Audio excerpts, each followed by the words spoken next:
শিশুরোগ বিশেষজ্ঞ সেজে শৌচাগারে নিয়ে গিয়ে নাবালিকার উপরে যৌন নির্যাতন এসএসকেএম কাণ্ডে উঠে এলো চাঞ্চল্যকর তথ্য। পুলিশের হাতে এলো ফুটেজ। উলুবেড়িয়া সরকারি হাসপাতালে আক্রান্ত চিকিৎসক, প্রতিবাদে সিনিয়র রেসিডেন্ট ডক্টরদের পেন ডাউন। সুরক্ষা চেয়ে মুখ্যমন্ত্রীকে সার্ভিস ফোরামের চিঠি। বিচারপতি মান্থার দেওয়া শুভেন্দু রক্ষা কবচ 3 বছরের মাথায় প্রত্যাহার। রাজ্যের 15টি মামলা খারিজ, 4টি মামলায় পুলিশের সঙ্গে সিবিআই ও এসআইটিতে। রক্ষা কবচ মামলায় হাইকোর্টে আপাতত অর্জুন সিং এর স্বস্তি। আপাতত 6 সপ্তাহ করা যাবে না গ্রেফতার। একাধিক মামলায় করতে পারবেন জামিনের আবেদন।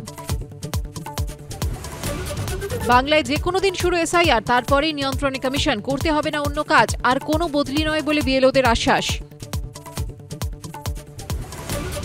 ভবঘুরের ব্যাগ খুলতেই রাশি রাশি ভোটার কার্ড, অধিকাংশই কল্যাণীর, কিছু কৃষ্ণনগরের। বয়ানে অসঙ্গতি, দাবি পুলিশের। রিপোর্ট চাইল নির্বাচন কমিশন। আলিপুরদুয়ারে এবিপি আনন্দ সাংবাদিক অরিন্দম সেনকে চড় পুলিশের। দায়িত্ব থেকে সরানো হয়েছে অভিযুক্ত এসআইকে। ঘণ্টাখানেক সঙ্গে সমান অনুষ্ঠানে দাবি তৃণমূলের অরূপ চক্রবর্তী। জগদ্ধাত্রী পুজোতেও চোখ রাঙাচ্ছে নিম্নচাপ। সোমবার সকালে ঘূর্ণিঝড়ে পরিণত হওয়ার আশঙ্কা। মঙ্গলবার থেকে সমুদ্রে সতর্কতা। উত্তরবঙ্গেও বৃষ্টির সম্ভাবনা।